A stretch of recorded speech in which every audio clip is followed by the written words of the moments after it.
Pasok, pasok. Pasok ka, pasok. Ikaw ba, si Jesus? Taga na. Natutuwa ako, makatakas. Marami akong narinig, nababalitaan tungkol sa iyo.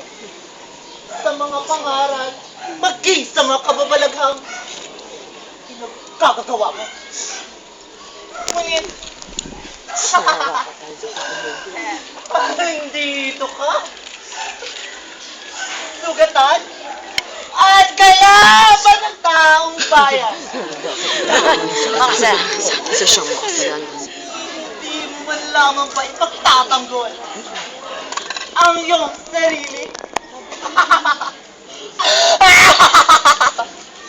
Labas tayo! Sumugot ka, Jesus! Iniinsulto mo ba ako? Ibalik siya!